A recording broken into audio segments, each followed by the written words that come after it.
precisam acompanhar essa aula. Então, nós estamos gravando essa aula exatamente por causa disso, porque alguns deles não têm como participar da aula.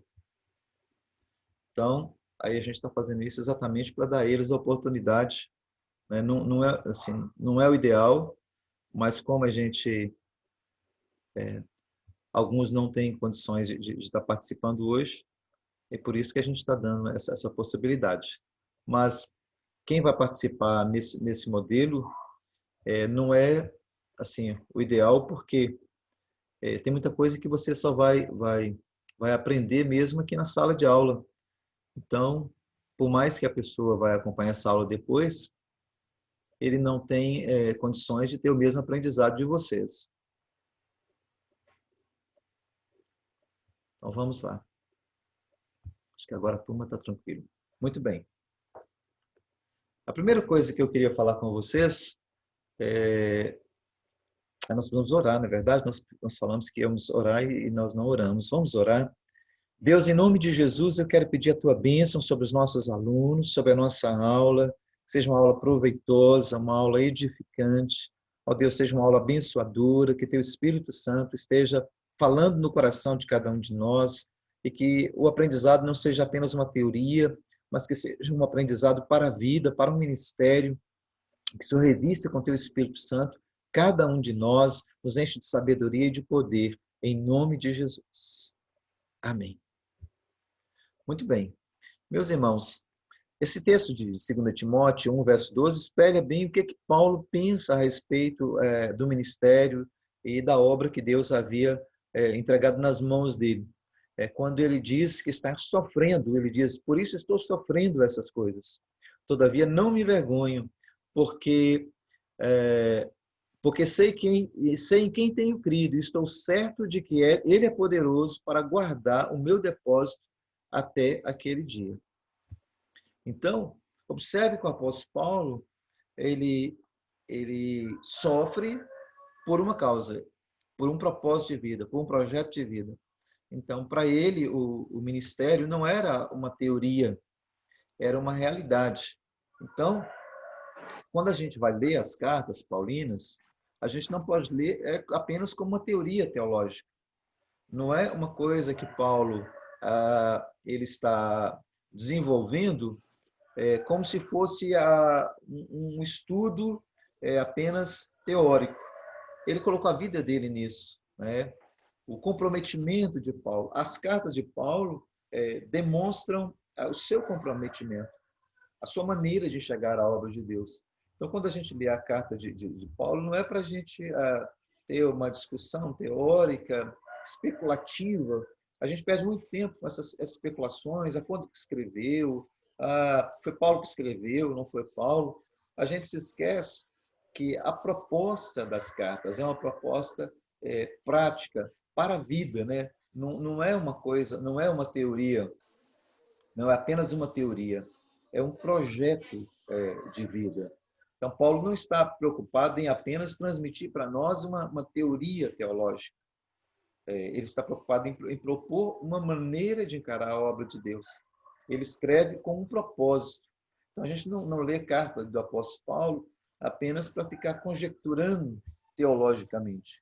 A gente lê porque são ensinamentos práticos para a vida, ensinamentos para a igreja, tá certo? Então, quando ele desenvolve o seu ministério, escreve as cartas, você vai ver que ele está confiando à igreja, né, dando à igreja a responsabilidade de se posicionar como uma guardiã da verdade. Eu vejo hoje a igreja muito tímida nessa questão. A igreja, muitas vezes, é extremamente tímida. Por quê? Porque ela não tem coragem de se posicionar. E a Bíblia diz que nós somos um baluarte. O baluarte é uma fortaleza. É um lugar onde está guardada a verdade. E talvez por causa de sermos acusados de sermos fundamentalistas, intolerantes, a igreja perdeu a coragem de se posicionar como fundamento, como baluarte da verdade. Então, as cartas de Paulo, ele está propondo isso à igreja, né? ele não está apenas desenvolvendo uma eclesiologia, ele está confiando à igreja, ele está delegando à igreja essa autoridade. Então, as cartas são extremamente importantes serem lidas nessa perspectiva. As cartas do apóstolo têm esse propósito. Você lê para viver, você lê para fazer. Então, nós vamos estudar. É claro que não dá para estudar todas as cartas. Não dá, é impossível nesse espaço que a gente tem aqui. Eu até falei para os colegas, não sei se vocês todos ouviram, na sexta-feira próxima agora, nós teremos uma reunião para falarmos sobre as cartas paulinas. E aí nós vamos ter mais tempo para falar sobre o assunto. Hoje nós vamos andar em uma, duas cartas, não tem como andar mais do que isso. Mas é importante que os irmãos entendam que um dos primeiros escritos do Novo Testamento são os escritos de Paulo. Eu, particularmente, tenho ainda algumas resistências com essa questão, porque eu acredito que os primeiros escritos foram os evangelhos, o evangelho de Mateus, não os evangelhos, mas o evangelho de Mateus. Mas isso é um debate assim difícil, porque a maioria dos teólogos, dos pesquisadores entendem que os primeiros escritos são os escritos de Paulo, especialmente a carta aos Gálatas. Outros dizem que a primeira Tessalonicenses. Eu prefiro pensar em Gálatas como primeira carta. Então, eu acredito que antes do ano 50, a carta aos Gálatas foi escrita. Até pelo próprio estilo de Paulo escrever, dá ideia realmente de que ali é um começo das suas cartas, né? E o apóstolo Paulo, da carta aos Gálatas, e o apóstolo Paulo de 2 Timóteo, são pessoas bem, bem diferentes. Então, eu queria dar uma pausa aqui nesse primeiro momento, nessa introdução, para falar, colocando diante de vocês essa proposta. O que é que nós propomos com essa disciplina, né? Essa matéria, aqui para vocês terem ideia, tem 42 slides. Olha, eu vou até passar aqui rapidamente para vocês verem o quanto é extenso o conteúdo.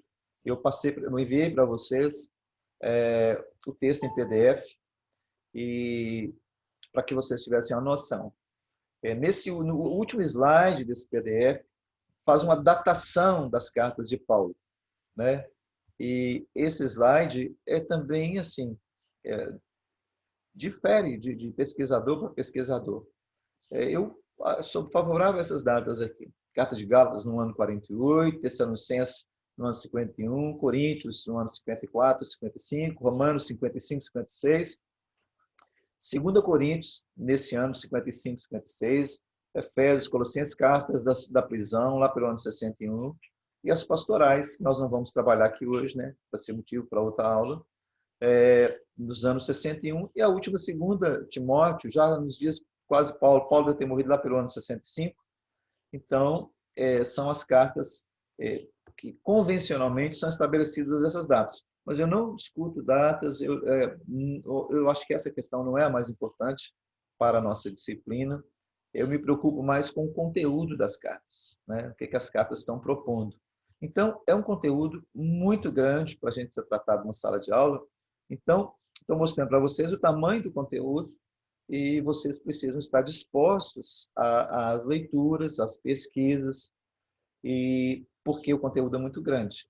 Sem falar na literatura, né, que a gente vai recomendar para vocês lerem, que também é muito vasta. Então, eu quero que vocês tenham essa ideia de que na teologia não é possível você esgotar conteúdos a nível de sala de aula, né? A gente tem que pensar em estar estudando em casa, pesquisando pelas próprias mãos. Então, antes de fazer uma caracterização do apóstolo Paulo, eu vou falar um pouquinho sobre Paulo, porque nós estamos falando que a carta reflete muito de quem era o apóstolo Paulo, da sua postura, da sua maneira de encarar a obra de Deus. Então, eu quero saber se vocês estão situados na matéria, para que vocês entendam qual é a nossa proposta. Eu quero ouvir rapidamente vocês, se alguém quiser falar alguma coisa, até para me dar um feedback, se está tudo ok com vocês aí, vocês estão ouvindo, estão acompanhando os slides. Por favor, falem alguma coisa, só abrir o microfone e falar.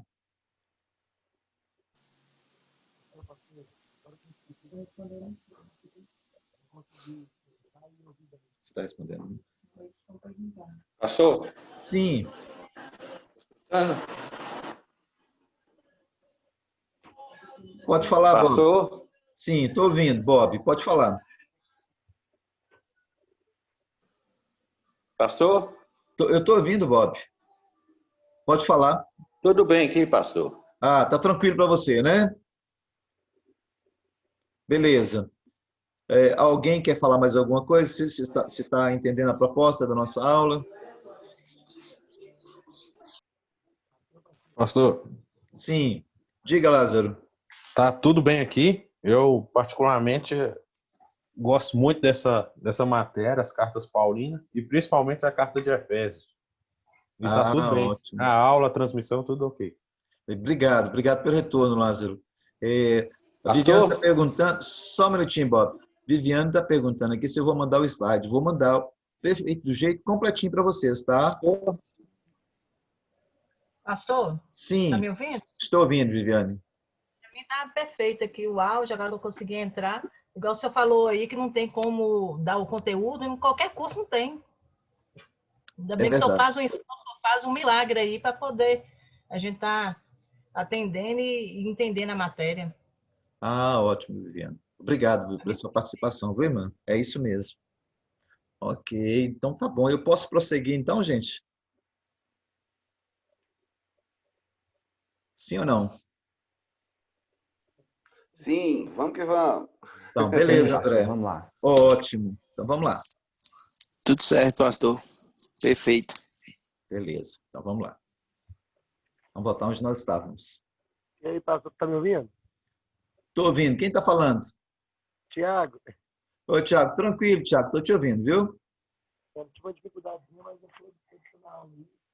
Tá tranquilo agora? Eu tô vendo bem. Então, se alguns alunos querem entrar, todo mundo conseguir entrar direitinho. Ok, Thiago. Então vamos continuar então. Muito bem. Quando a gente pensa no apóstolo Paulo, irmãos, a gente precisa entender quem era Paulo, né? Paulo, ele gosta muito dessa nomenclatura, cidadão romano. Mas essa cidadania de Paulo é uma cidadania política, não é no sentido religioso. Paulo, ele tinha o coração de judeu. E o grande desafio de Paulo, e foi um desafio que ele não teve muito sucesso, foi na questão da conversão dos seus irmãos judeus. Ele fala disso nas cartas, né, especialmente na carta aos Romanos, no capítulo 9, 10 e 11 também. Então, Paulo, ele era um cidadão, politicamente falando, né, romano, entendeu? Mas ele era religiosamente um judeu. Ele tinha convicções religiosas muito claras, porque às vezes as pessoas pensam assim: a Paulo ele era um cidadão romano, mas ele era um judeu helênico, porque ele era de uma cidade na Turquia, né, que é a cidade de Tarso, e as pessoas têm essa ideia: ah, não, Paulo ele era um sujeito que tinha convicções helênicas. Não, ele tinha conhecimento, né, filosófico, ele tinha conhecimento, né, de como funcionava a cultura grega, ele era versado na cultura grega, mas ele tinha um coração de judeu. Ele era um judeu. Para você ler as cartas do apóstolo Paulo, você tem que ler ele como alguém que era judeu, judeu de coração, embora grande parte da vida dele ele morou em Tarso, mas ele foi educado em Jerusalém, por Gamaliel. Gamaliel, ele era um mestre rabino, os irmãos conhecem, né, do livro de Atos. Ele era neto de um famoso rabino chamado Hilel. E esse rabino, ele era assim, uma sumidade teológica. Ele era um mestre em Israel. E Gamaliel, ele herdou essa essa herança teológica, né? Gamaliel, ele viveu realmente essa herança teológica. E Paulo, o apóstolo Paulo, ele foi educado por esse Gamaliel. Deixa eu só um instantinho aqui, gente. O que está passando, gente? Aqui eu vou ter que interromper aqui só para tirar a câmera aqui. Só um minutinho. Só um minutinho. Deixa eu só tirar a minha câmera aqui. Só um segundo. Eu vou voltar aqui a tela só um minutinho, só para tirar. Só interromper. Pastor, me ouve, pastor? Ótimo. Agora eu... Oi, quem está falando? Diga. Carlos Maia, você me ouve? Ouço sim. Pode falar, Maia. Que foi difícil para me conectar aqui e agora que parece que normalizou. Ótimo. Então eu vou voltar a tela. Eu só estava desligando a câmera, pessoal, porque dentro de casa, né, tem movimentação de pessoas. Aí eu já... Agora já está resolvido. Deixa eu voltar onde que eu estava. Desculpe a interrupção. O som, só um minutinho aqui também. Só um minutinho também, porque tem a questão do som. Né?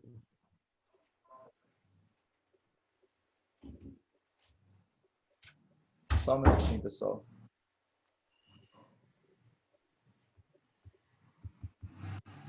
Muito bem, vou pegar do ponto que eu parei, tá?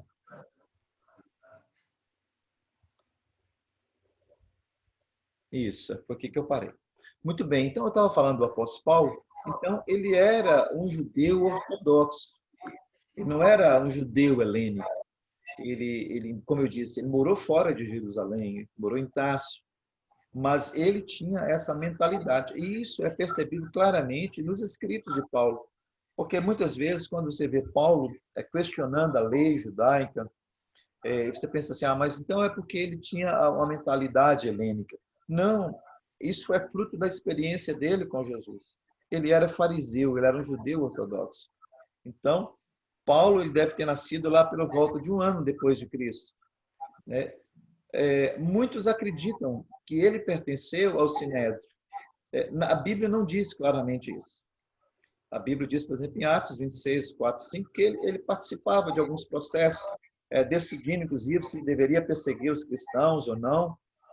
Em Atos 26, 4 e 5, fala disso. Mas o texto da Bíblia não fala claramente que ele era membro do Sinédrio. Então, a gente vê muitos comentários bíblicos dando assim, como certo que Paulo ele era um membro do Sinédrio e que, por isso, ele teria que ser casado. A Bíblia não fala também se Paulo era casado. Então, quando a gente vai à leitura da Bíblia, essas afirmações elas são muito perigosas. Você não pode afirmar realmente que Paulo era casado, porque nós não temos elementos bíblicos para isso. Então, qualquer coisa nesse sentido é conjectura, tá certo? Quem tiver com o microfone aberto, fecha um pouquinho, para a gente dar sequência. Então, agora vamos pensar na carta de Paulo aos Gálatas. Ela, certamente, é a primeira carta de Paulo. E por que a gente pode dizer isso? Porque essa carta me parece um desdobramento natural do Concílio de Jerusalém em Atos 15. Você que está com sua Bíblia aí, pode até dar uma conferida. Então, aquele grande debate que houve ali em Atos 15 foi uma reunião da igreja, né, primitiva, e ali ficou deliberado algumas questões.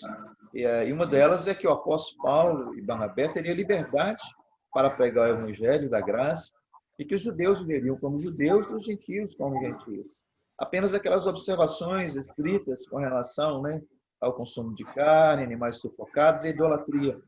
Fora isso, os gentios, ou seja, os não-judeus, estariam vivendo dentro do seu contexto cultural. E a carta de Paulo aos Gálatas é exatamente esse debate. Paulo ele vai mostrar que a graça, né, ela prevalecia nesse momento, porque a lei era apenas um aio, era apenas um pedagogo, era apenas um instrumento de preparação para a vinda de Cristo. Né? E que, vindo a graça, já não fazia mais sentido o aio da lei. Então, a carta aos Gálatas é uma carta inaugural para Paulo, porque vai inaugurar esse debate, essa discussão a respeito de lei e graça. E a igreja dos Gálatas havia sido invadida por missionários judeus. Depois que Paulo vai, prega e desenvolve o seu trabalho, vieram os cristãos judaizantes. E aí dizendo que havia necessidade de circuncidar, de guardar a lei, aquela lei mosaica. Então, foi interessante essa carta porque ela realmente fez com que a igreja dos Gálatas acordasse para essa questão judaizante. E essa questão era tão interessante. Tem alguém que está com o microfone aberto. Pessoal, dá uma conferida aí, um de vocês. Aqui agora não dá para me saber quem. E deixa fechado, depois você abre para falar. A questão do legalismo. Acho que é o de Carlos Maia que está aberto. Confere aí, Carlos. Carlos ou Thiago, confere comigo. E fecha o microfone. Voltando à questão do legalismo judaico. Essa questão ela está muito presente ainda na igreja moderna. Você vê que os elementos do judaísmo estão ainda presentes em determinadas igrejas. As festas judaicas, a própria maneira de se pregar os sermões, é muito usado textos do Velho Testamento como se eles devessem ser aplicados à realidade atual. Então, Paulo tem grande dificuldade nessa igreja, porque o judaísmo estava entrando na vida daquela igreja. E essa questão está presente, vocês vão ser pastores, vocês são pregadores, a gente se depara com isso quase que diariamente. Irmãos que ouvem algum tipo de sermão, dizem, pastor, agora eu vou guardar o sábado, agora eu vou participar de tal celebração judaica. E aí as pessoas vão trazendo essa questão para o ambiente da igreja moderna, e aí vocês precisam entender em que contexto que o apóstolo Paulo ele desenvolveu o seu ministério. Paulo ele é muito categórico nessa carta, e ele mostra claramente que quando você abre mão da graça, você está sob o rigor da lei. Se você estiver no rigor da lei, você não poderá ser salvo. Então, não é somente uma questão eclesiológica, não é só uma questão de hábito daquela igreja, é uma questão de anulação da graça de Deus. O Paulo, então, diz, ele é contundente nessa carta. Ele diz, se alguém prega outro evangelho diferente do evangelho da graça, esse evangelho é maldito. Você não vê isso em outras cartas. Você vê que é uma situação muito crítica para a igreja dos Gálatas. Paulo está doutrinando essa igreja de uma maneira muito dura, muito severa, porque havia naquela igreja pessoas que estavam voltando ao judaísmo, que estavam guardando a lei. E hoje também a gente precisa de um discurso mais corajoso, contundente. João Pedro, você queria dar uma parte? Ô pastor, só fazer uma pergunta com relação a como o senhor disse aí que em Gálatas, né, Paulo é muito incisivo quanto a essa questão da lei. E assim, na contemporaneidade a gente vê que realmente tem alguns irmãos vivendo debaixo desse ensinamento, nessa doutrina. Queria que o pastor desse sua opinião com relação a questão da salvação aí comprometida, como o senhor citou, com relação à guarda da lei, teria a ver com o que é depositado sobre a lei, né, no sentido salvífico, ou só em questão mesmo de práticas? Porque tem muitas pessoas que praticam culturalmente, né, se apegam à lei judaica, aos ensinamentos, né, chamados judeus messiânicos, né, hoje nas igrejas, né? Sim. Então, assim, como é que fica essa questão de quem adota a cultura, né? Porque eu tenho amigos, por exemplo, que guardam, né, o sábado, não comem carne de porco, e assim, não sei se como é a experiência religiosa deles nesse sentido, se eles depositam essa fé de salvação, né? Mas eles acreditam de alguma forma que estão sendo santificados, né, mediante essas práticas. E como é que se dá isso aí? Porque é muito preocupante, realmente, assim, essa questão do que estamos depositando, né, na questão da lei. A gente sabe que ela não tem poder nenhum para salvar o homem, né? É mediante a fé. Então, assim, como é que fica isso? Essas pessoas que escolhem viver essa cultura, misturam essas práticas da lei, assim, elas estão realmente anulando o sacrifício de Jesus, a graça, ou existe aí eu sei que é uma linha muito tênue, né? Mas existe até onde as pessoas podem ir nessa doutrina assim de comprar a lei como cultura e como prática de fé assim do dia a dia. Ok, João. É João mesmo está falando, né? Isso. Ô, João, olha só. Aí a gente tem que analisar o que é disposição interior e o que é disposição exterior. Se a guarda da lei reflete a compreensão de que a graça por si só é insuficiente e que eu preciso também guardar a lei para assegurar a minha salvação, aí é uma questão muito complicada, porque o indivíduo ele está falando aquilo que Paulo, né, Paulo diz, né, que aqueles que guardam a lei, eles estão se apartando da graça, estão se privando da graça. Então, se eu guardo a lei, se eu guardo alguns hábitos, né, do judaísmo, como uma questão cultural,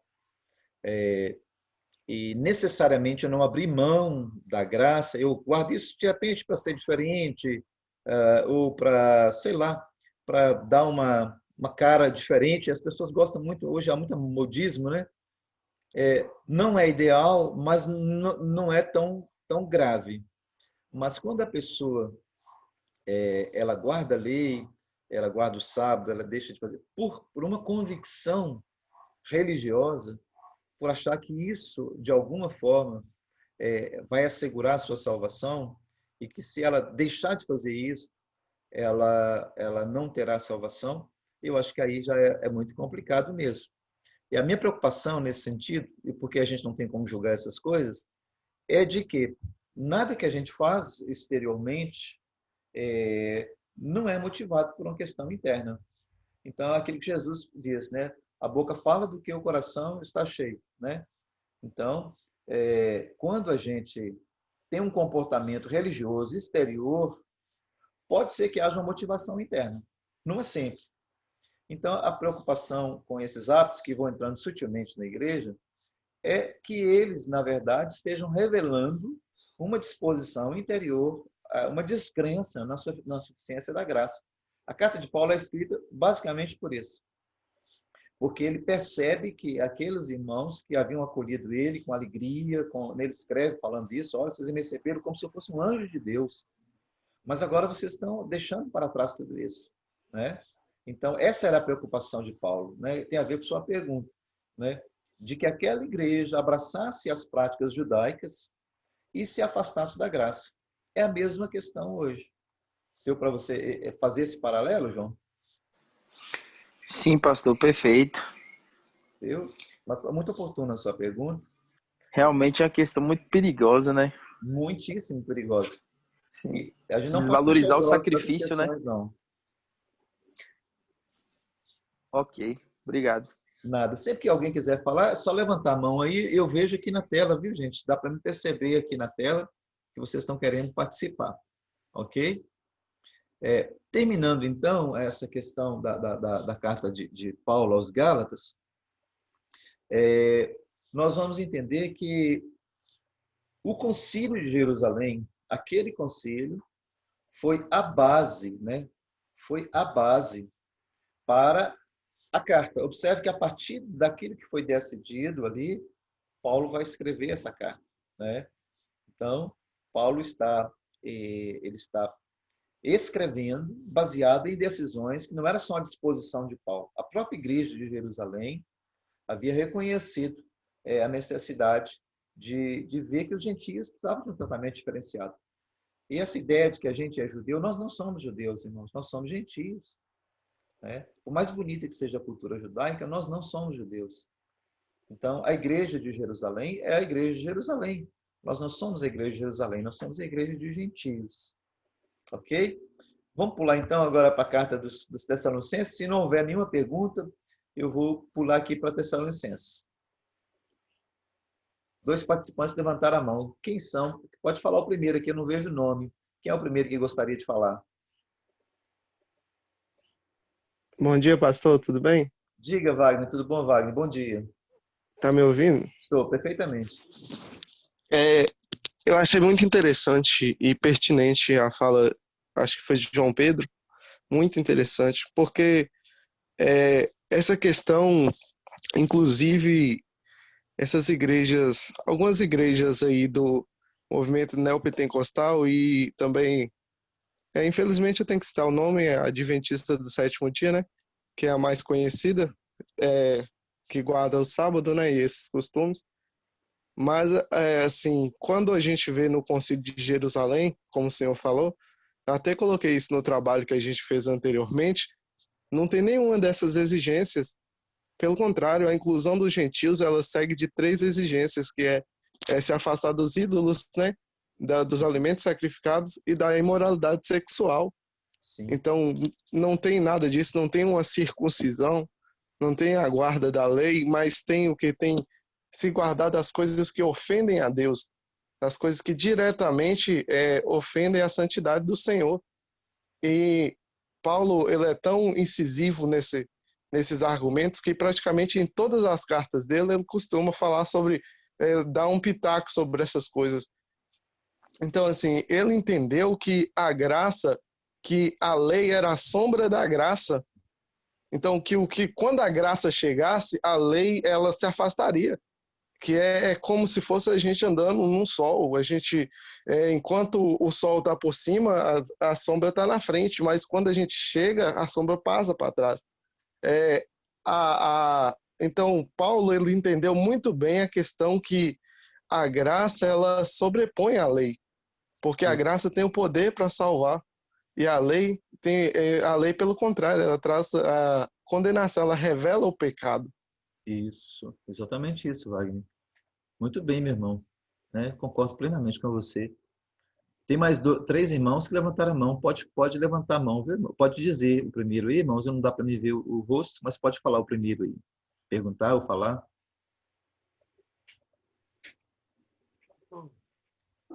Sim, quem está falando? Está muito baixo, eu não consigo ouvir. Tá, muito baixo. Continua baixo. Melhorou? Está melhorando. Quem está falando? Tiago, Diga, Tiago, agora estou ouvindo. Estamos ouvindo. Pode falar. oi. Pode falar, Tiago. Nós estamos ouvindo você. Pois é, eu quero até questionar o senhor, até baseado na fala do irmão anterior. Sim. O irmão teve uma fala aí e eu achei um pouco assim, né? Até mesmo algumas cartas de Paulo falam a respeito disso. Então, na verdade, nós não podemos ficar dividindo né, lei e graça, porque na verdade a graça ela veio antes da lei, não é isso? Se você olhar para o contexto de Abraão, que não viveu na lei, sim, não deixa de ser. Pois é. E até mesmo pela questão de alguns estudiosos entender que naquele período que Deus faz um pacto com Abraão e Deus assume sozinho, ali ele estava fazendo ali o pacto da graça, não é isso? Lá no Gênesis. Já apontava, né, para isso, né, Tiago, na verdade. Vai se consumar em Cristo, né? Mas ali já havia uma proposta. Entendi. Mas aí, essa questão vai ficar mais clara um pouquinho. Lá apontando o início da graça. Então, não quer dizer que a graça já havia graça antes da lei?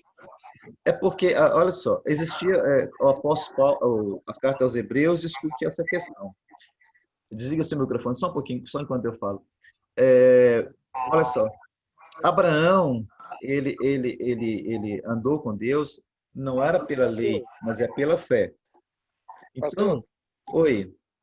o microfone que está ligado, eu acho que é do Carlos Maia. Ah, tá. Ô, Carlos, desliga o seu um pouquinho aí, Carlos. Obrigado, Tiago. O que acontece em Abraão? Em Abraão é chamado o pai da fé. Então, o relacionamento que Abraão tinha com Deus era baseado, não era na lei, era baseado na fé. E é isso que Paulo desenvolve também, essa teologia, na carta aos Gálatas. Ele fala que a fé, ela precedeu a lei. Porque a lei, na verdade, não depende de fé, depende de obediência. Então, tá. Agora, a graça, a graça ela vem por Jesus. Assim, te dando uma resposta clara. Né? A lei veio por Moisés e a graça veio por Jesus. Por que a graça veio por Jesus? Porque a salvação que Jesus nos proporciona é baseado no seu sacrifício na cruz. Então, em Abraão já aponta para a graça, mas a graça ela vem por intermédio de Jesus Cristo. Porque se Jesus não tivesse vindo, não era possível a graça. Você consegue entender, Tiago? Então, a gente tem que separar as três coisas: a fé, a lei e a graça. Né? Hoje nós somos salvos pela graça, mediante a fé. Então, a graça ela possibilita a salvação mediante a fé. A mesma fé que Abraão teve lá. Abraão, ele creu que haveria, né, alguém, né, o filho de Deus que seria enviado, né, e que ele tornaria possível essa salvação. Mas naquele momento ainda não havia ainda a mediação de Jesus. Conseguiu entender, Tiago? Bacana, pastor, porque é interessante então, na verdade, nós podemos perceber que, na verdade, o instrumento que era usado até, né, que a fé, que nós alcançamos a graça através da fé. Então, na verdade, a fé lá em Abraão, mesmo ele teve a fé, mas ainda não havia a graça, né? Nos moldes que a gente conhece, não. Né? Deus é sempre gracioso, mas a manifestação da graça deles é através de Jesus. Você entendeu? Deus tem a natureza graciosa, mas a graça ela se torna factível, ela se torna uma realidade em Jesus. Não, bacana, pastor. É bom que eu estava com essa dúvida aí, ficou interessante, que alguns estudiosos aí ficam falando que a graça veio antes da lei, lá em Abraão, mas só que não, hein? Deu para entender, beleza. Ótimo, Tiago, beleza. Tinha mais um colega que tinha levantado a mão. As perguntas estão sendo muito boas. Se alguém quer perguntar, tinha mais alguém. Para mim poder pular para frente, eu quero responder antes. Quem era, pode falar.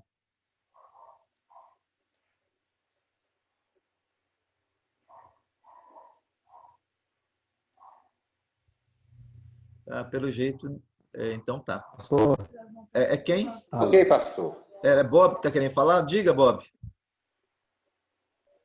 Roberto, tudo ok, pastor. Eu consegui aqui. Beleza. Eu toquei aqui.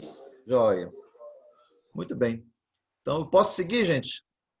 Pastor, só uma fala, né? Sim. Algumas considerações.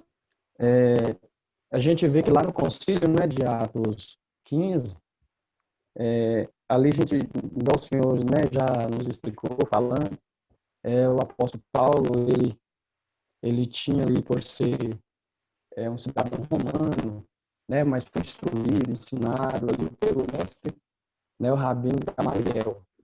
Então a gente sabe que o apóstolo Paulo, ele compreendeu verdadeiramente, né, o que é graça e o que é lei, e ele viveu a lei, ele vivenciou, ele era um defensor, né, assim como o senhor falou, que muitos estudiosos até dizem que ele teve participação do Sinédrio, né, nós não sabemos. Então, quando a gente vê esse concílio ali, esse debate deles ali, né, com Barnabé, né, depois Pedro, né, vai entender, até que Pedro começa a compreender essa questão, né, sobre a circuncisão, a gente percebe que Paulo ele foi totalmente, né, depois daquele encontro ali com Cristo, ele foi totalmente, ele entendeu o que é graça, né, ele entendeu o que era verdadeiro, ele entendeu, né, que o chamado dele, que através dele, que o evangelho, né, de cruz ali, ele foi uma pessoa ali específica chamada por Deus para levar até nós, né, os gentios daquela época, né, e chegou até nós. Então, assim, é só uma consideração, pastor, okay. sobre né, o quanto Paulo ali, ele teve ali, né, uma transformação, né, da lei pela graça. Verdade, Udei. Obrigado, meu irmão, pela participação sua. Eu vou deixar só o Tiago falar rapidamente e a gente vai mudar, a gente vai já para a próxima carta. Você levantou a mão, Tiago? Pode falar. Na verdade, eu abaixei, eu estava levantado. Oi, Tiago. Na verdade, eu abaixei a mão porque já estava levantada. Tá bom, Tiago. Beleza, obrigado.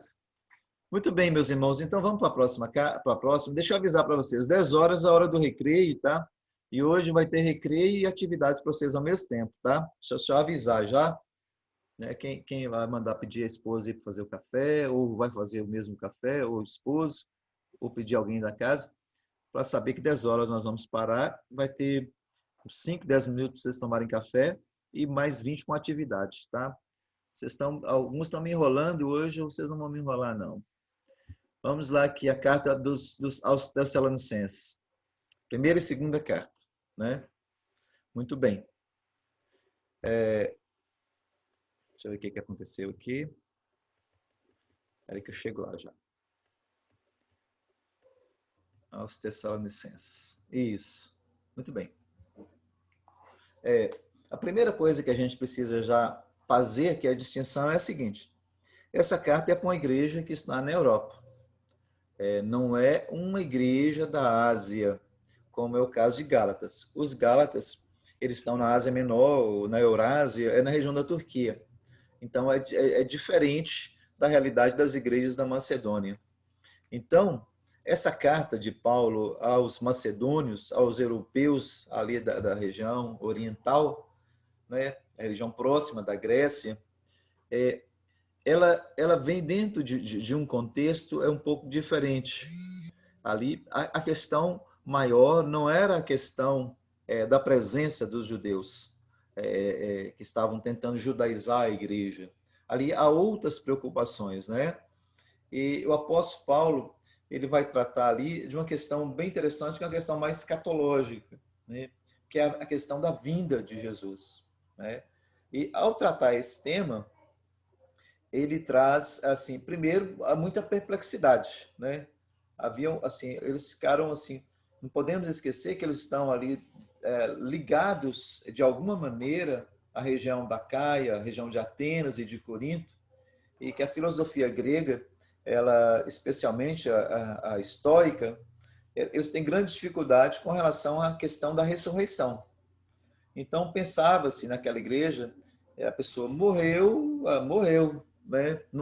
A doutrina da ressurreição não era uma coisa assim bem desenvolvida. Então, quando morria alguém naquela comunidade, havia assim um desespero muito grande, porque as pessoas não conseguiam entender bem essa questão do pós-morte, né? E aí Paulo, ele escreve para eles a primeira carta, falando que eles não deveriam ficar tristes, né? Porque o Senhor haveria de ressuscitar aquelas pessoas, né? E que os mortos teriam preeminência, ressuscitariam primeiro, os vivos seriam transformados, né? Isso trouxe duas questões para a igreja. Isso trouxe consolo e radicalização. E é essa questão que eu gostaria de discutir um pouco com vocês. Porque a maneira como você traz a mensagem para a sua igreja, ela, ao mesmo tempo que ela pode trazer consolo, ânimo, coragem, disposição, pode trazer também radicalização. O que trouxe para essa igreja foi exatamente esses dois elementos. Eles ficaram consolados, ficaram felizes, e eles disseram, bom, se é assim, então, para que trabalhar? Para que se preocupar com as coisas do mundo? Né? Não, Jesus vai voltar agora, vamos viver como se Jesus fosse voltar agora. E aí muitos deixaram de trabalhar, muitos venderam suas propriedades, e trouxe um desassossego para aquela igreja. Então, essa questão nas cartas são muito interessantes, até para vocês entenderem que as cartas do apóstolo Paulo, elas estão numa perspectiva do amadurecimento da igreja. Nem toda igreja é uma igreja dos Gálatas.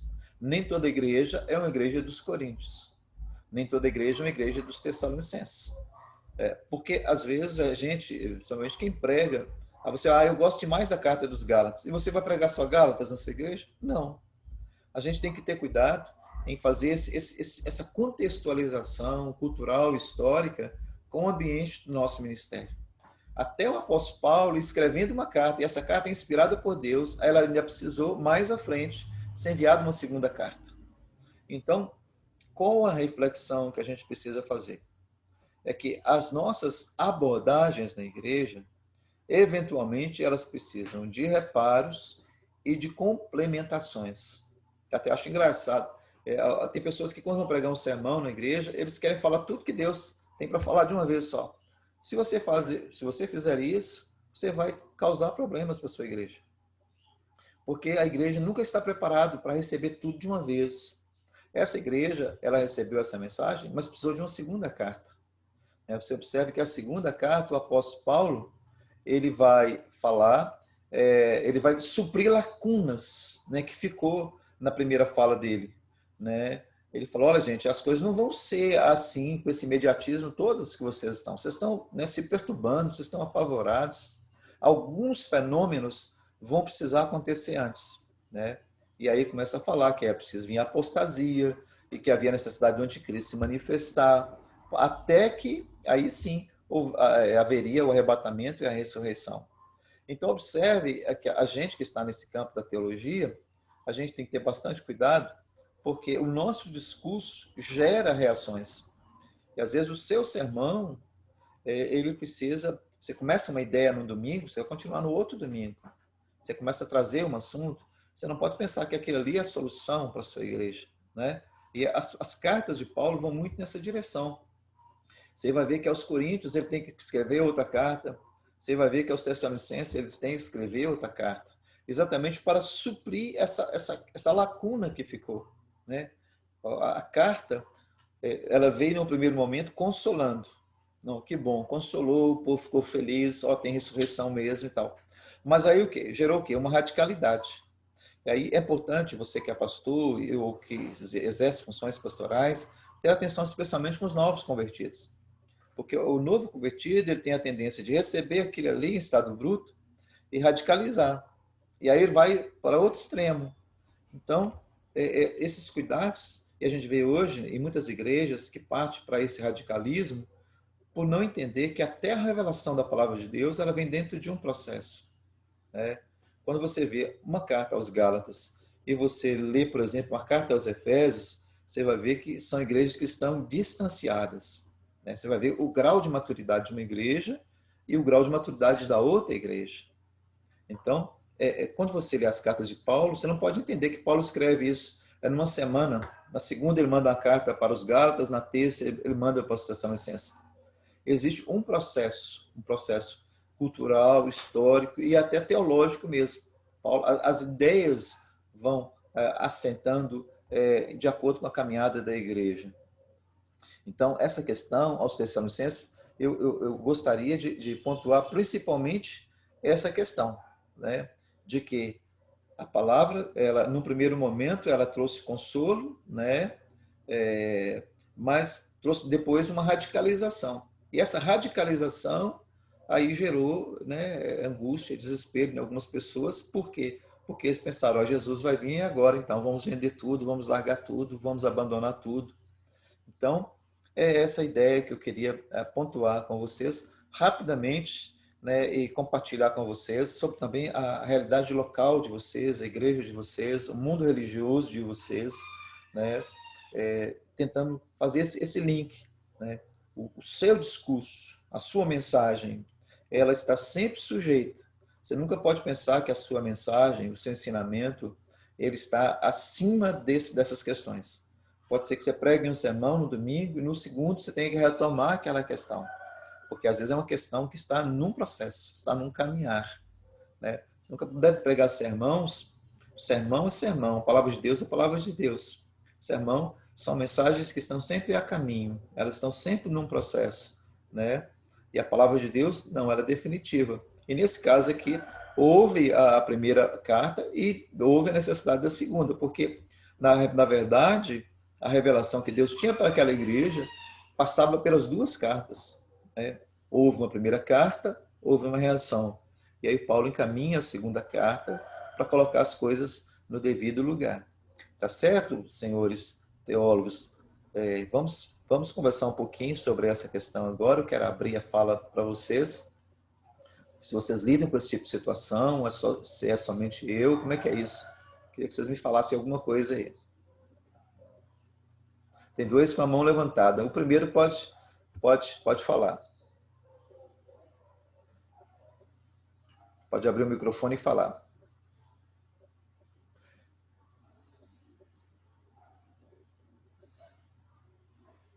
Pastor. Diga, Tiago. Até assim, eu vou até fugir, não gosto muito não, eu sempre gosto de ficar fiel ao que está sendo proposto, mas só por curiosidade, porque é um tema assim muito forte no coração da gente.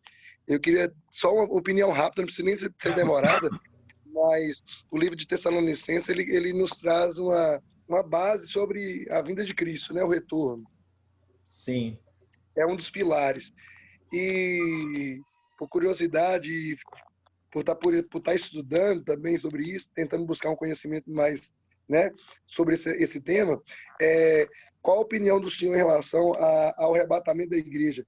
Você crê que vai ser uma...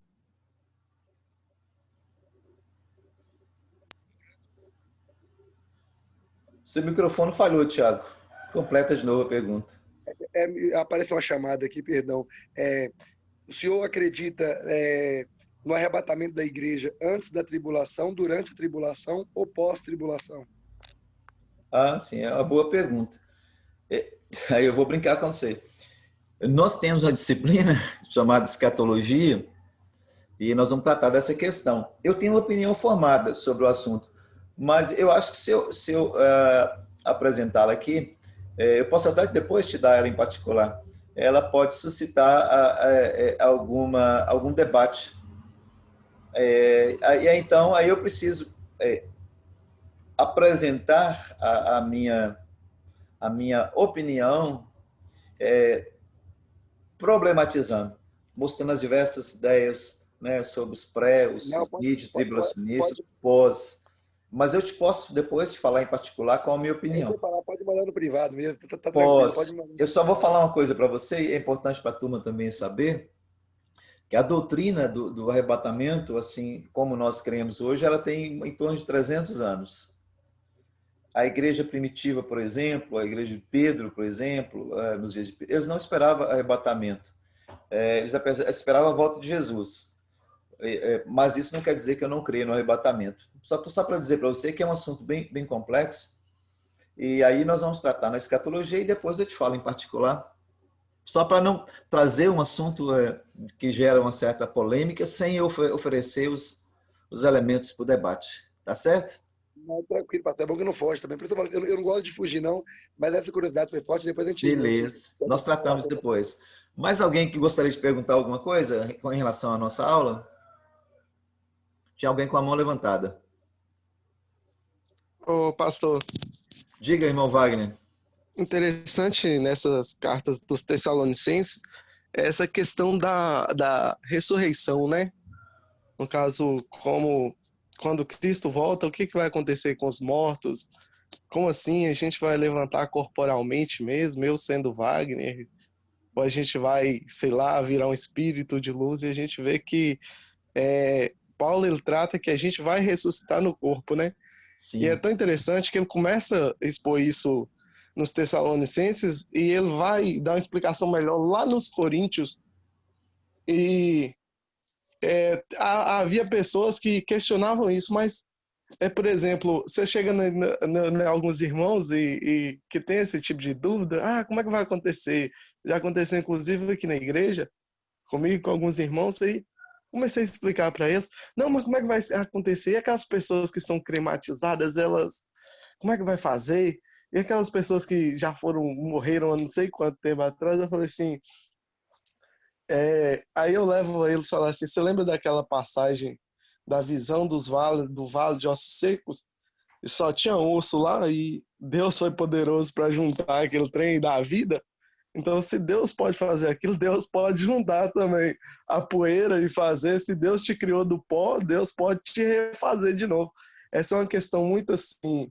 É difícil de explicar para os irmãos, porque nessa hora a racionalidade bate demais. Como é que Deus vai voltar tudo e a gente vai ressuscitar no corpo? Mas a gente costuma esquecer que Deus é Deus, né? Então não tem impossível para Deus. É verdade, vai. E a questão corporal, né, somática, esse corpo, embora nós saberemos que é o nosso corpo, não quer dizer que, e certamente ele não guardará a estrutura molecular dele, a estrutura do corpo, não é a mesma estrutura desse corpo, né? Esse corpo nosso ele é corruptível, ele é mortal, então haverá uma outra estrutura corporal, né? A gente não tem tantos elementos, mas uma coisa é certa, a gente pode pensar no corpo de Jesus, por exemplo, que atravessava a matéria, né, apareceu para eles. No entanto, esse corpo era um corpo que se alimentava, né? Então, eu particularmente me preocupo menos com o corpo, eu preocupo mais com a questão da identidade de corpo. É importante que seja corpo, mas é importante que eu saiba que é o meu corpo, né? Porque algumas pessoas, essa questão que você falou, né? Às vezes a pessoa acha que ele vai receber um corpo, um corpo etéreo, um corpo iluminado, sei lá, mas não se preocupa com a questão de identidade, né? Então, eu preciso saber que o corpo é meu. Eu preciso estar, por exemplo, a gente tem consciência do nosso corpo. A gente está dentro do espaço, a gente sabe se posicionar dentro do espaço, então a gente não está perdido no espaço, a gente se localiza no espaço. Essa é a noção de corpo. Então, essa noção a gente vai ter a noção de autoexistência, né? Sabemos que somos nós mesmos. E essa que é a questão mais importante. Preocupar se você é mais jovem, se você é mais velho, essa questão é muito complicada, porque não há elementos bíblicos para a gente discutir isso.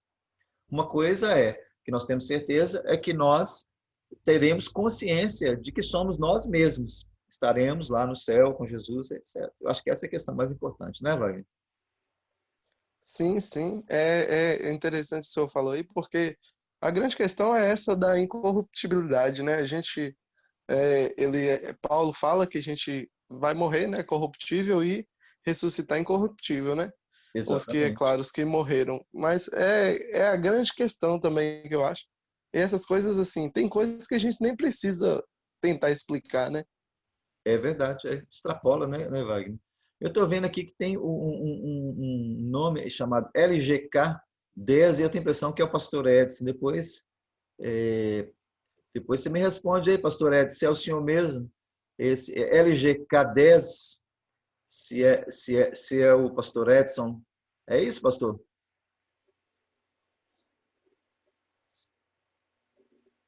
Isso. Olha se você consegue ativar seu som aí. Sou eu mesmo, pastor. Maravilha, hein? Isso é bom que você está na cozinha e dá vontade de tomar café, é só esticar o braço, né?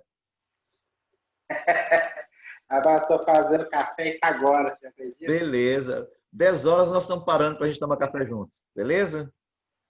Tranquilo. Muito bem, meus irmãos. Deus abençoe. Amém. Alguém que quer falar mais alguma coisa? Se quiser, pergunte, fale agora, que eu já estou indo pular para Coríntios agora. Eu, pastor, eu levantei a mão. Lázaro, isso, por favor, Lázaro. É só compartilhar algo aqui em cima daquilo que o senhor estava comentando sobre o processo, né, de amadurecimento, de sermões. E é um pensamento que eu tenho muito nos nossos dias, que por nós sempre estarmos ligados na internet, a gente vê muita gente vivendo coisas incríveis, né? E às vezes a gente quer viver essas coisas imediatamente. A gente vê aqui, quer sair já vivendo. E não para pensar que existe um processo nisso tudo, né? Igual nós pegamos aí o ministério de Paulo, dá para ver bastante a diferença de uma carta para outra, o amadurecimento teológico que ele tem em cima de cada carta, né? Foi tudo um processo. Nós não percebemos isso porque pegamos já tudo pronto, né?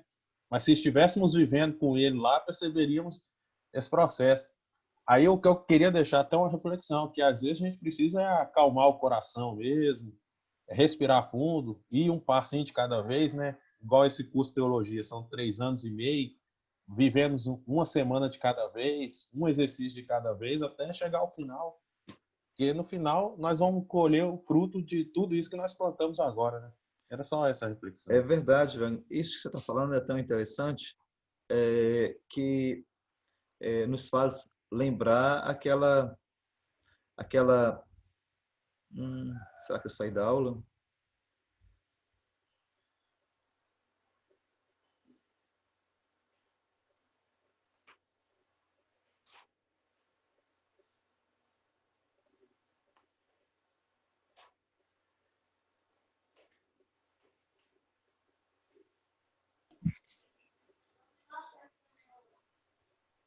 Isso, desculpe, irmãos, eu que apertei uma tecla aqui errada. Isso que você estava falando, Lázaro, é tão interessante, essa questão de processo, e tem a ver com essa carta. Por quê? Quando a gente olha, por exemplo, a igreja dos Hebreus, eles tiveram uma primeira experiência com Deus muito forte, né? Alguns acompanharam o ministério de Jesus, a morte, a ressurreição, aqueles 40 dias que eles passaram com Jesus, comendo e bebendo e compartilhando, e depois eles próprios viram a ascensão de Jesus. A gente não vê, não tem paralelo isso em outra igreja, nenhuma outra igreja passou por isso. Então foi uma experiência que gerou, assim, foi maravilhosa e que gerou uma radicalidade neles. Então eles resolveram largar tudo, viver junto. No primeiro momento isso foi muito jóia, foi muito legal. Só que eles não estavam preparados para o processo. E à medida que os desafios vieram, a vida social continuava, o mundo continuava, e a igreja, ela como se ela tivesse se alienado da realidade social. E aí veio o quê? Veio a pobreza, vieram os problemas, Jesus não voltou imediatamente. Aí começou a brotar o quê? Incredulidade, começou a brotar medo, começou a brotar insegurança. E aí eles perderam aquele entusiasmo. Então, quando a gente olha para a igreja de Tessalônica, a gente vai ver que o apóstolo Paulo, na segunda carta, fala assim, olha, se alguém não quer trabalhar, não coma. Por quê? Porque havia muitos irmãos que não queriam mais trabalhar, não queriam mais participar da vida social, não queriam mais desenvolver atividades profissionais. E esse equilíbrio ele é extremamente importante para a igreja. Nós que estamos à frente das igrejas, precisamos ter esse discurso equilibrado. Vida de santidade, vida de dedicação à igreja, mas também participação na sociedade. A igreja não vive numa bolha. Nós precisamos entender que existe uma demanda também social, né? E esse equilíbrio, tem igrejas, por exemplo, que eu vejo, eles querem funcionar todos os dias. Tem 3, 4 cultos, não é agora essa realidade, né? Fora dessa época. Aí a mulher, em vez de cuidar da casa, tem que estar na igreja todo dia. Em vez de estar cuidando das crianças à tarde, está no culto de oração da tarde. Em vez de estar em casa à noite, cuidando da janta, está no monte. Sim, essas coisas são todas importantes, mas a gente precisa de um equilíbrio, né? A Pastor, gente tem que ter equilíbrio. Só um minutinho, Valdeir, eu vou te franquear já a palavra. Essa questão entre a nossa devoção e as nossas obrigações sociais. A gente tem obrigação com a nossa comunidade. A igreja evangélica tem obrigação com o seu entorno social. Nós temos obrigações com relação à realidade social e econômica da nossa cidade. Nós estamos aqui primeiramente para buscar a Deus, para orar, mas estamos também para fazer alguma coisa pela nossa comunidade. E a igreja de Tessalônica, ela se isolou da sociedade, ela virou um gueto. Ou seja, as pessoas não trabalhavam, as pessoas não queriam preocupar com outra coisa, algumas estavam angustiadas, né? Angustiadas pela espera de Jesus. Olha como é que isso pode se tornar uma coisa perigosa. A pessoa se torna tão ansiosa, tão desesperada por alguma coisa acontecer. Isso é importante para vocês que são pastores, porque às vezes chega uma ovelha que está angustiada por o cumprimento de uma promessa de Deus. A pessoa entra em depressão porque alguma coisa, um obreiro seu que quer virar pastor. Deus me chamou, Deus tem essa vocação, Deus já me falou, e entra em depressão, em angústia, em desespero, por causa de uma promessa de Deus. Eu já deparei com esse tipo de situação. A pessoa fica angustiada. Quando vai chegar a minha vez? Assim estava a igreja deles, né? Quando é que Jesus vai vir? Eu já vendi tudo, eu já larguei emprego, eu já avisei para o meu pai, eu já avisei para minha mãe. E aí? Então, esse equilíbrio a gente precisa ter nas nossas igrejas. Conciliar a vida religiosa das nossas ovelhas com uma vida social, com uma vida familiar que seja produtiva. Então, eu acho que a grande reflexão para a gente nessa carta aos Tessalonicenses é exatamente essa. Você vai ver que Paulo tem 2 preocupações. Se você ler a carta com bastante atenção, você vai ver. No primeiro momento, Paulo está querendo falar da vinda de Jesus, para consolar diante da morte. Na segunda carta, Paulo tem que retomar o assunto e dizer, gente, a gente tem que cuidar da família, a gente tem que trabalhar, a gente tem que servir a comunidade, a gente tem que ser bom empregado. Então, esse é um equilíbrio que Paulo busca nessas 2 cartas. Mas sim, Valdeir, por favor, agora, Valdeir. Amém, pastor. Desculpa até, né? Não, você é bem-vindo a sua fala. A fala do pastor, mas eu peguei a oportunidade, né, do senhor falando, e tem aqui o nosso aluno aí também participando, irmão Wagner, né? Ele sabe também teve há bastante tempo também, aqui na congregação.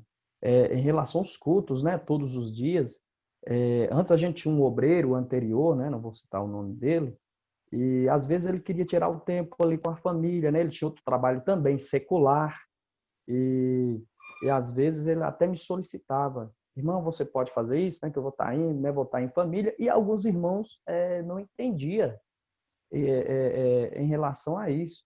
Ah, não, ele tem que estar aqui todo dia, ele tem que estar aqui presente, ele tem que estar isso, ele é o obreiro, ele está na frente, é isso, tem que estar, se não está, é porque já não, né, já está deixando as coisas a desejar. Então, mas a gente tem uma família, a gente tem que tirar tempo para a família. Às vezes a esposa até fala, parece que você importa mais, né, com os outros lá de fora e esquece daqui de dentro.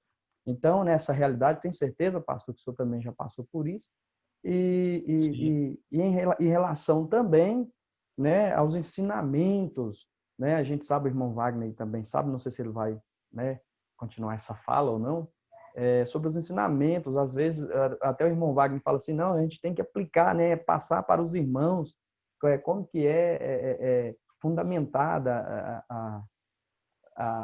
o conhecimento, né, mais na Bíblia.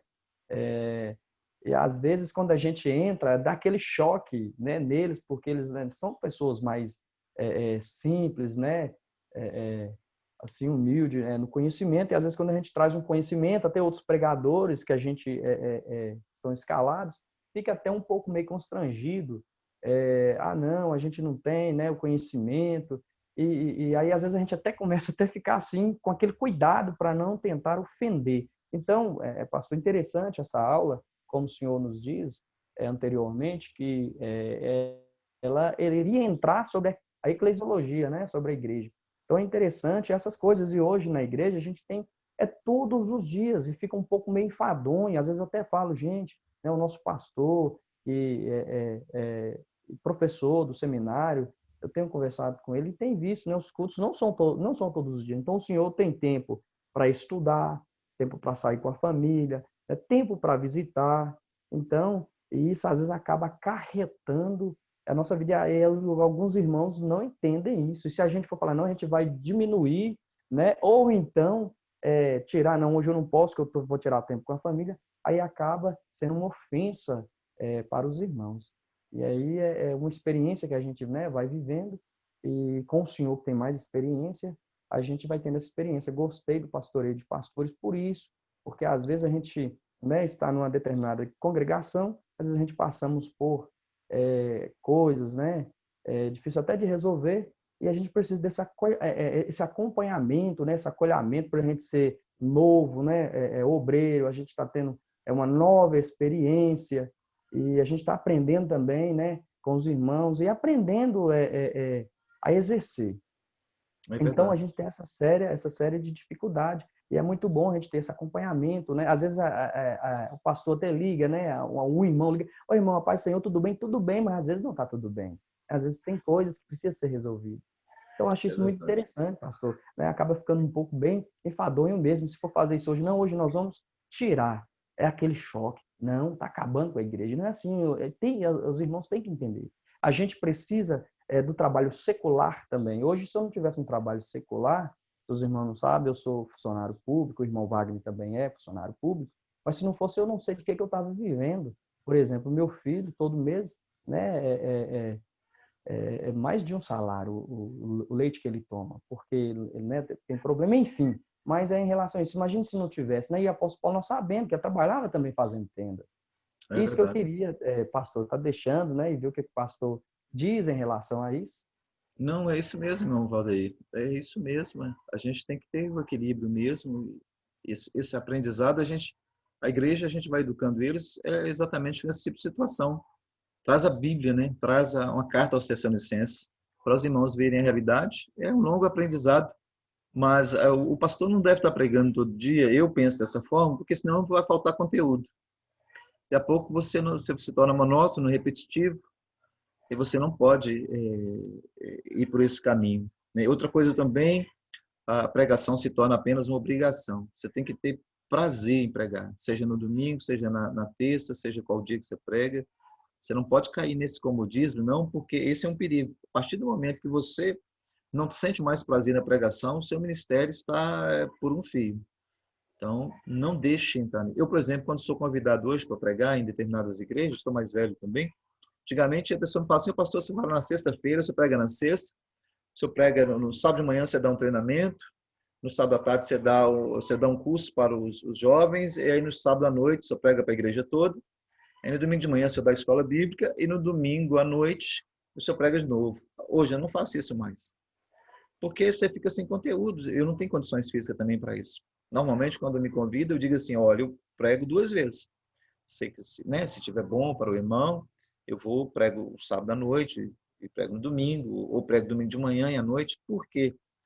Porque a gente tem que trazer algo de qualidade para a igreja. Não adianta, sei lá, repetir o que todo mundo está sempre falando. Você tem que ter uma mensagem de qualidade. E eu sempre gosto de brincar. Falo assim, Jesus ficou 30 anos em casa sendo marceneiro, cuidando da família. E aí depois 3 anos e meio no ministério. Só para dar um choque na pessoa, porque às vezes as pessoas acham que Jesus tinha ficado os 33 anos só pregando, ressuscitando passarinho, curando animais na infância. Jesus viveu a infância dele, Jesus foi depois trabalhar com o pai dele, e saiu de casa para o ministério com 30 anos. Acho que isso aí por si só já diz muita coisa. Meus irmãos queridos, o que é que nós fazemos agora? Vocês querem dar uma pausa para tomar café agora? Quantas horas são aí? Quem tem um horário? 9h32. Vamos introduzir Coríntios antes do café ou vocês querem pausar para o café? Pode levantar a mão e falar alguma coisa aí, quem tiver uma opinião formada aí. Vamos introduzir Coríntios, pastor. Beleza. Coríntios. Beleza. Então vamos primeiro a Coríntios aqui. Joia. 1 Coríntios é assunto, né? É muito assunto. Muito bem, deixa eu achar aqui agora Beleza. Apareceu para vocês aí? Tessalonicenses já Sim, foi. aqui tranquilo. Vamos aos Coríntios, então. Beleza. Muito bem. Olha só. Eu acho que é importante a gente saber onde está essa igreja, né? Onde que Corinto está.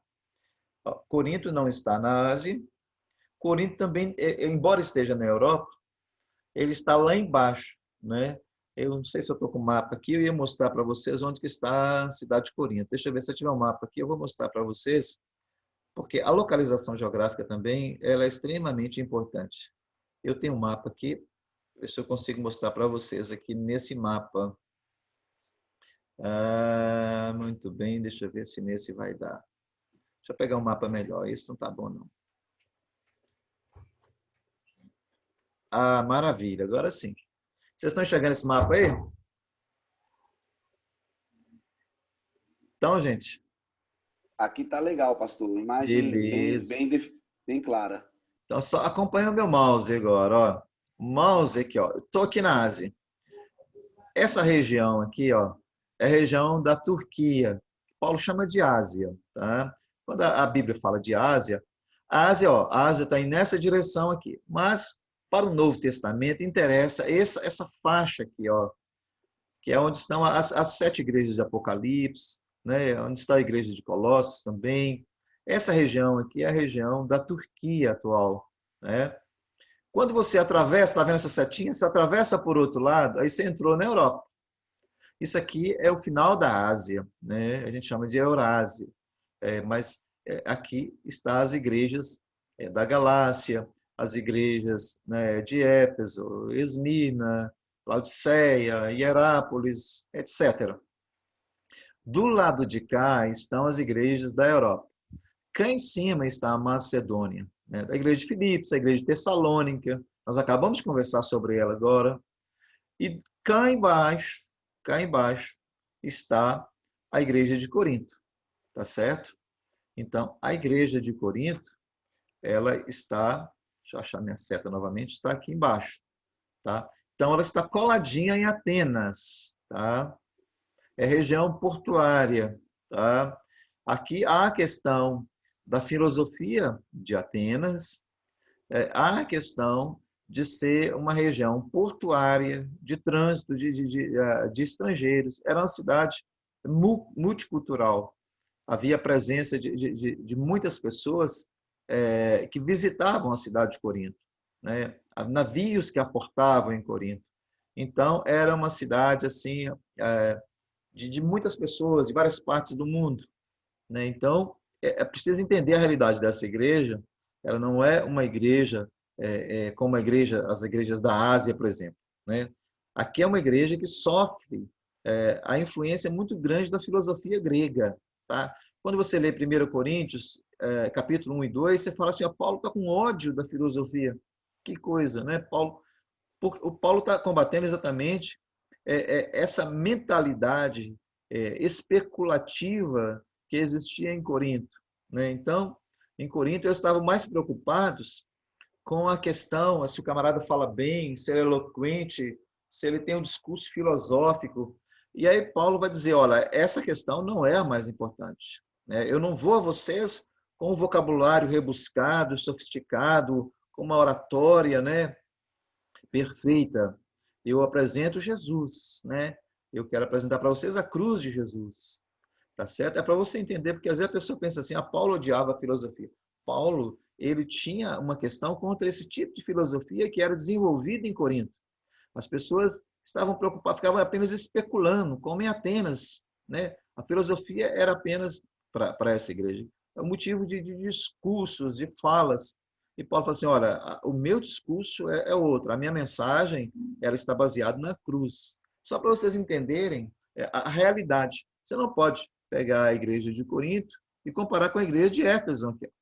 Mas não dá mesmo para comparar, são igrejas totalmente diferentes. Para começar, uma igreja está na Ásia e outra está na Europa, tá? Então, você não pode ler com o mesmo óculos, com a mesma mentalidade as cartas. São cartas diferentes, são realidades diferentes. Então, para a gente entender o conteúdo da carta, agora eu vou voltar à carta, a gente tem que entender essa questão geográfica. Onde que a igreja de Corinto estava, né?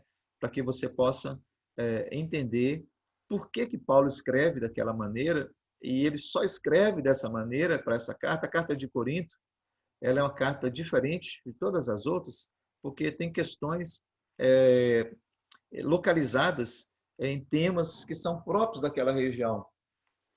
Por exemplo, eu disse para vocês que a região de Corinto é uma região portuária. Havia 2 portos na cidade, né?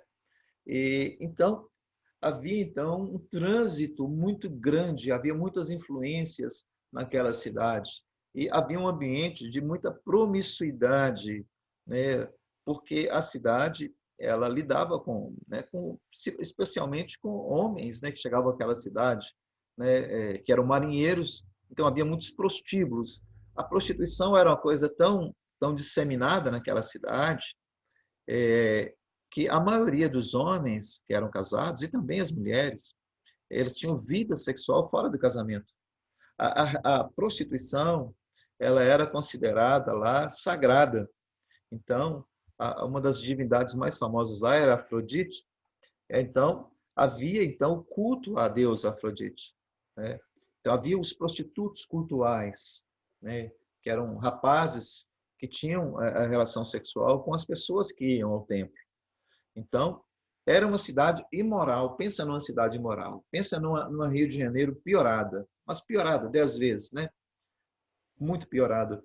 Então, era uma cidade que favorecia esse trânsito, né, de pessoas que passavam por ela, né? Era uma cidade que cultivava uma devassidão, né? Uma promiscuidade. E com essa festa, era um casamento perfeito para o pecado, porque existiam as festas idólatras, que era um ambiente de moralidade sexual. A gente fala muito de carnaval no Rio de Janeiro, né? No Brasil. Era uma coisa assim meio parecida, né? As pessoas viam em Corinto, as mulheres de Corinto eram mal faladas, né? Quando falava que alguém era de Corinto, era às vezes uma ofensa moral nesse sentido, com as mulheres de Corinto, ou seja, eram as mulheres depravadas. Não somente as mulheres, era uma coisa institucionalizada. Para você entender que quando Paulo escreve 1 Coríntios 7, ele diz assim, por causa da prostituição, cada um tem a sua mulher. Aí você fala, oh meu Deus, eu não vou casar só por causa disso. Então, aí a pessoa fala assim, mas eu não entendi. O casamento é só uma questão de ordem sexual? Não. Aí você precisa entender. Porque o indivíduo, as pessoas tinham uma vida promíscua naquela cidade. Então, Paulo diz assim, então case. É melhor você casar para você viver abrasado. Casa para que você tenha uma mulher só, que é a sua esposa. Então, a gente, ao ler essa carta, a gente tem que ter esse viés, que a gente chama de primeira carta, que na verdade parece que é uma segunda carta, que havia uma pergunta dos irmãos sobre algumas questões. Mas a primeira carta, ninguém sabe onde está essa carta, e ela também não é a carta canônica, né? Tanto é que Deus não permitiu. Então, nessa carta de Paulo aos Coríntios, nessa primeira carta, Paulo vai combater essa questão, as questões ligadas à filosofia, as questões ligadas à idolatria, né? E as questões ligadas à prostituição. Você vai ver que o assunto está em torno disso aí. E é por causa da cultura da cidade. A cidade ela estava nesse contexto. Quais eram as questões principais? Só para repetir. Eles tinham um apego muito grande à sabedoria humana, à filosofia, né? Especialmente a filosofia dos sofistas, que eram aquelas discussões, né? De viés mais teórico. As pessoas não estavam preocupadas com a verdade, estavam preocupadas em serem convincentes, né? Eles gostavam de oradores que tinham uma oratória bonita. Era a oratória pela oratória, e não pelo conteúdo, necessariamente. Então, o apóstolo Paulo vai ter esse problema, porque o apóstolo Paulo não era um homem eloquente. Ele não era um pregador assim de uma oratória maravilhosa. Ele era um mestre que ensinava, ele era um homem que tinha o poder de Deus na vida dele. E Paulo teve dificuldade com essa igreja. Por que teve dificuldade? Porque havia pessoas naquela comunidade e fora dela que eram pessoas que tinham uma oratória muito glamourosa, e o apóstolo teve muitas dificuldades com essa questão. O próprio Apolo, que passou por lá, que tinha uma oratória mais eloquente, era um homem que tinha uma fala mais desculpa, uma fala mais rebuscada, mas que não tinha a profundidade de Paulo. Paulo tem problemas, porque as pessoas começaram a comparar com ele, comparar com Pedro, que era o líder da igreja.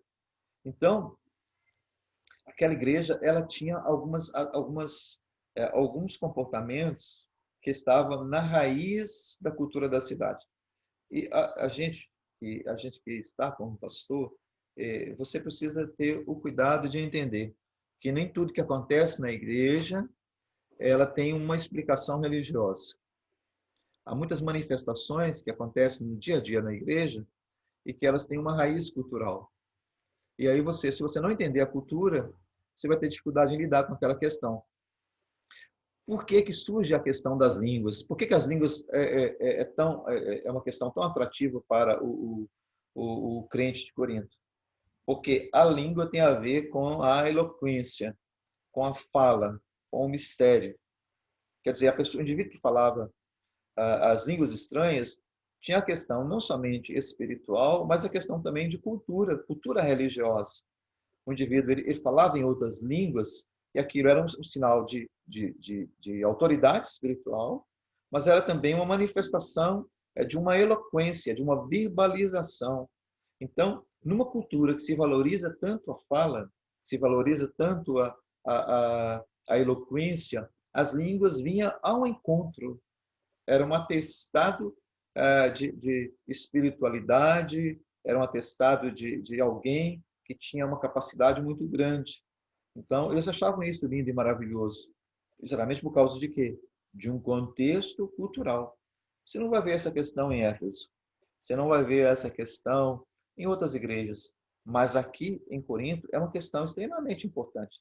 Paulo vai escrever um capítulo inteiro, capítulo 12, vai escrever o capítulo inteiro, capítulo 14, tendo no meio dos dois, o capítulo 13, falando sobre o amor, para resolver essa questão.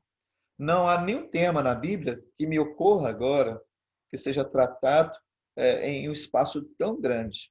Observe que a Bíblia reserva 2 capítulos, basicamente, para discutir essa questão, que era uma questão muito forte na igreja de Corinto.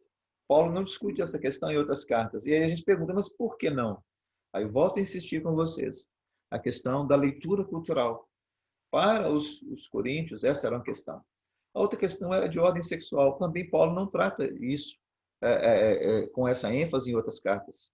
Ele escreve 1 Coríntios capítulo 5 e capítulo 6, basicamente, para tratar dessa questão, entra ainda no capítulo 7 alguma coisa. Aliás, muita coisa no capítulo 7. Capítulo 5, aquela situação daquele homem que mantinha relação sexual com a sua madrasta. Capítulo 6, Paulo continua no assunto mostrando que o corpo é santuário do Espírito Santo. Capítulo 7, Paulo mostrando que o homem deve ter uma mulher só, e que deve cuidar dela, e ela deve cuidar do marido, etc. E tal. Você observa que são 3 capítulos para tratar da questão da imoralidade sexual. Né? Isso já, você vê, estende até o capítulo 8. Aí já entra também na questão da idolatria, que já era um outro problema. Mas tudo tinha uma raiz só na cultura. Ou seja, a promiscuidade sexual levava também à idolatria. Uma idolatria ligada a deuses, a entidades ligadas à sexualidade, que é o caso de Afrodite. Né? Ela era a deusa do amor sexual. Então, o sexo ele era celebrado naquela cidade. É o caso brasileiro. O sexo se tornou, o carnaval se tornou um elemento da cultura. Você entende o quanto isso é complexo? Porque às vezes a gente trata dessas questões na igreja sem entender o elemento cultural. Quando você trata dessa questão na igreja, você tem que identificar o elemento religioso, o elemento espiritual, mas há um elemento cultural. A igreja em que você está inserido, aí, seja lá em Lagoa dos Patos, seja em Joaquim Felício, seja em Montes Claros, seja em Bocaiúva, seja em Pirapora, seja onde for, existem elementos culturais que são mais realçados. E aí você, no seu discurso, na sua mensagem, no seu sermão, no seu discipulado, essas questões todas precisam ser levadas em conta. A gente não pode usar a Bíblia como um material bruto. Você tem que ter o discernimento espiritual para saber usar determinadas partes das Escrituras que são mais contextualizadas à sua realidade.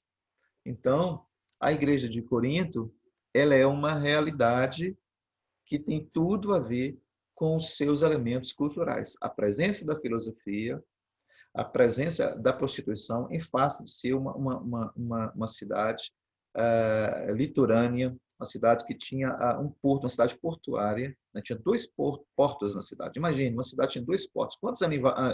Quantos navios atracavam naquela região? Então, era uma região muito frequentada por pessoas, por estrangeiros. E aí, esse culto, que era uma atração para todas as pessoas, a festa de Afrodite, onde havia esse culto sagrado, né, envolvia prostituição, e as pessoas iam àquela cidade para isso. Aí, mais uma vez, eu volto à questão do Brasil e volto à questão do Rio de Janeiro, por exemplo. Quantos estrangeiros vinham, né? Deus abençoe que esse ano próximo não tenha carnaval. Quantos estrangeiros vinham ao Brasil era o chamado turismo sexual.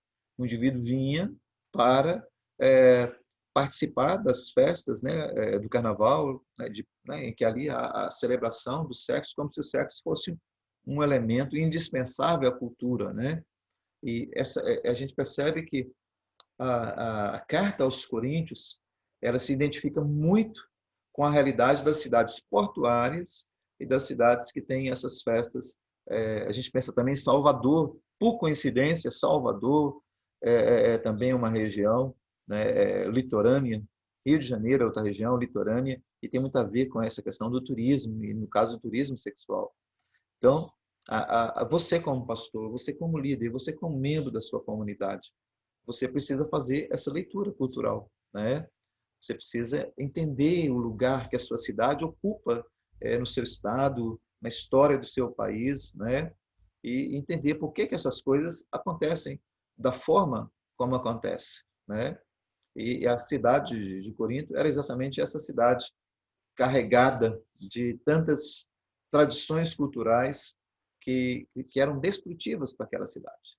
Eu quero fazer uma pausinha aqui, até para não avançar mais do que isso, para que vocês tenham a oportunidade de fazer alguma parte, falar alguma coisa, e quem quiser é só levantar a mão. E aí, em seguida, nós vamos ter o nosso intervalo para a gente tomar o café e fazer o dever de casa. Alguém que quiser falar alguma coisa, por favor. Eu quero falar, pastor. Diga, pastor Edson. eu vi uma reportagem ontem falando assim que, graças a Deus, né, o carnaval esse ano que vem não vai acontecer no estado do Rio, tá? E na realidade, essa questão cultural é uma questão que a gente precisa analisar muito, né? Sim. Quando eu vim pastorear aqui na cidade de Inhama, quando eu peguei a congregação aqui, 99% das pessoas que congregavam aqui na igreja não eram casadas, né? E a gente foi analisar o porquê dessa situação, e o pessoal aqui não tinha o ato do casamento. Eles simplesmente conheciam e iam morar juntos.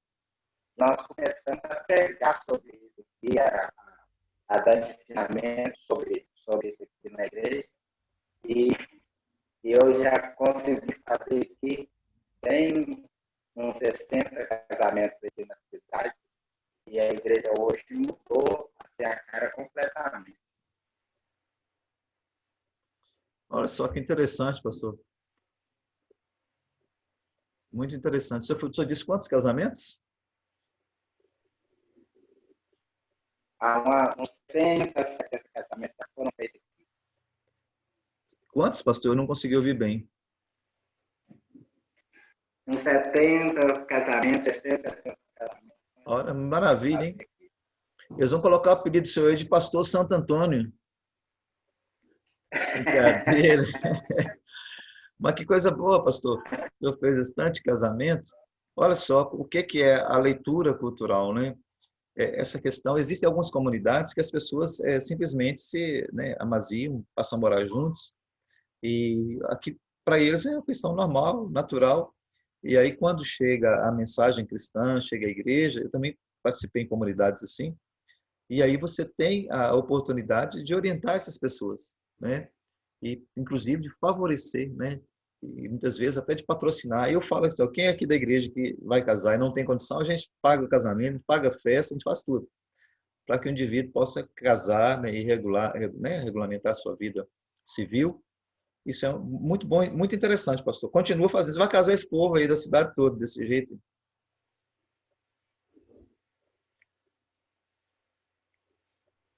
Na realidade, a gente está tentando aqui, porque é por indicação, né?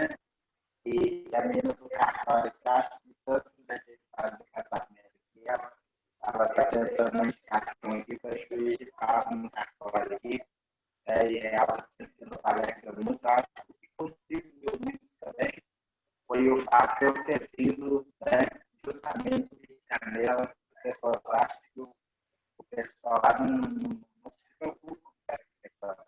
É uma cidade complicada, eu costumo dizer que no Rio de Janeiro quem é crente mesmo, né? Porque não consegue suportar a questão da prostituição, né? Do legalismo que tem na cidade, mas acho que isso contribuiu muito para que as pessoas vissem o evangelho de uma forma diferente aqui na cidade e por onde a gente passa também, né? Certo, certo. Muito bom, pastor. Meus irmãos, se houver mais alguma opinião agora, joia, senão nós vamos tomar café. Alguém tem alguma coisa mais para perguntar, pontuar? Senão nós vamos dar uma pausinha. Eu não estou vendo nenhuma mão levantada. Podemos fazer assim? Alguém Vamos mesmo? para o café. Vamos. Só que antes do café eu vou mostrar a atividade que vocês vão fazer. Não sai ninguém para o café agora, não. Vou mostrar o que eu quero de vocês. Olha só. Deixa eu achar aqui. O árvore, deixa eu achar aqui que eu preciso. Era que eu vou achar com vocês aqui. O que eu preciso?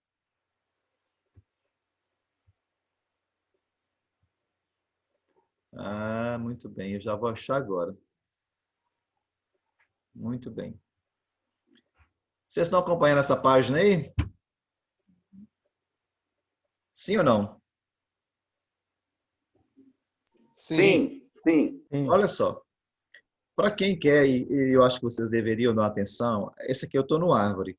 Esses livros todos estão à disposição de vocês. Olha só, por exemplo, esse Paulo aqui, do Hernando Dias Lopes, da Agnos. A Agnos foi uma editora que eu entrei em contato com o pessoal do ar. Falei assim, olha, vocês precisam trazer livros da Agnos, muitos livros bons. Aquele livro do Ernesto Tonini, por exemplo, Período Interbíblico, já está aí. Então, vocês têm, assim, um monte de livros, né? Nesse caso aqui, sobre o Paulo, tá certo? Olha só, muitos livros sobre o apóstolo Paulo.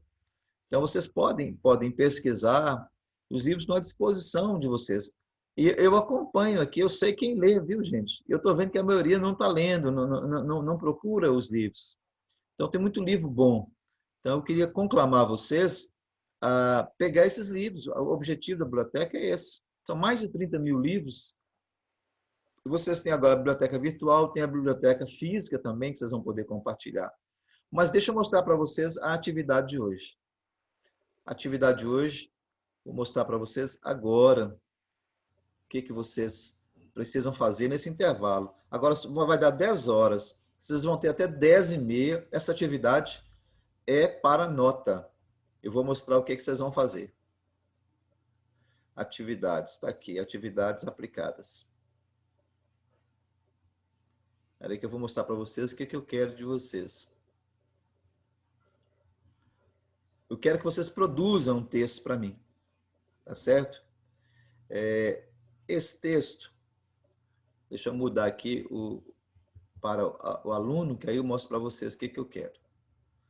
O que eu quero de vocês nesse texto. Vocês vão produzir um texto para mim, fazendo um paralelo entre o nível de zelo e de compromisso que o apóstolo Paulo revela nas cartas pastorais com o nível de dedicação que você está tendo com a vida acadêmica. A gente vê no apóstolo Paulo um fervor muito grande em relação à sua produção literária. Você vê aí ele escrevendo, por exemplo, aos Gálatas, ele chama os Gálatas de insensatos. Você vê que ele assim, trata da questão assim, com muita firmeza, com muita dureza. Por quê? Porque ele é uma pessoa zelosa. E aí eu preciso que vocês falem nesse texto como que está sendo o zelo de vocês com a atividade acadêmica de vocês. Se vocês estão se dedicando às leituras, se vocês estão se dedicando ao trabalho. Eu quero que vocês façam um paralelo, né? Paulo diz que ele sofre as dores, né, do parto até Cristo ser formado nos Gálatas. Então, você observa que o apóstolo Paulo, ele tinha um zelo muito grande pela igreja, né, um cuidado muito grande. E aí eu quero que vocês façam um paralelo nesse zelo que vocês estão tendo nessa atividade aqui, ó. Vocês vão clicar nela, fazer atividade, tá aqui, produção textual, tá vendo? Produção textual, e aqui tá, ó, fazer atividade. Aí vocês vão clicar nela. Aí vai aparecer assim, ó, produz um texto de 20 linhas, pelo menos, tratando do tema abaixo. Trace um paralelo entre o zelo apostólico de Paulo e a sua dedicação como aluno na vida acadêmica no ambiente da teologia. Qual é o parâmetro seu? Você vai fazer uma comparação entre o zelo de Paulo, revelado nas cartas, e o seu zelo acadêmico, demonstrado nas suas leituras, pesquisas, resenhas e artigos. Esse texto é um texto para nota. Vocês vão escrever aqui embaixo, ó. Onde está o cursor aqui agora, ó. Aqui, ó, tá vendo? Ó? Vocês vão escrever nesse espaço, tá? É aqui que vocês vão escrever. E essa atividade é atividade para nota em sala, vai valer uma quantidade boa de pontos. E aí eu quero que vocês façam esse trabalho. Vocês vão ter até 10h30. 10h30 eu estou voltando a aula, tá? Isso é um trabalho que vocês fazem de mão livre, não precisa, é uma coisa subjetiva, é a sua verdade, tá certo? Então, eu vou agora pausar nossa aula, né? Vou pausar nossa aula e vocês vão tomar o seu café. Isso, o Tiago está cuidando do menininho dele ali. Vocês vão tomar o seu café e vão fazer esse texto para mim. Pastor. Isso, ótimo. Porque a Sofia, dá para o Senhor para os irmãos, bem? Dá para o Senhor para a turma aí? Paz do Senhor, Sofia. Linda. Eu tenho a Sofia aqui em casa também. Parabéns, Thiago. Pastor, oi. a lei, a Constituição fala que ninguém pode levantar a prova contra si mesmo, não, viu, pastor? Isso aí foi complicado. Mas Deus aprecia isso aí, a sinceridade de cada um, né? Eu não vou olhar o seu Tá zelo, eu vou certo, olhar a vai sua fazer sinceridade. bem. Viu, meus irmãos? Vai fazer bem, sim. Vai, é Abraço. uma autoidentificação. Pastor, Oi.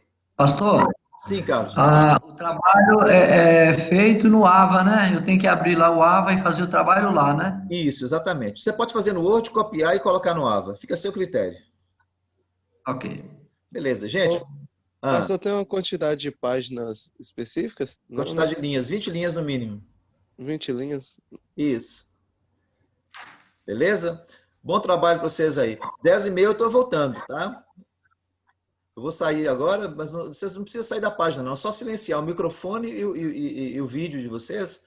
Pode ficar na página. É só fechar a câmera e fechar o som. Beleza?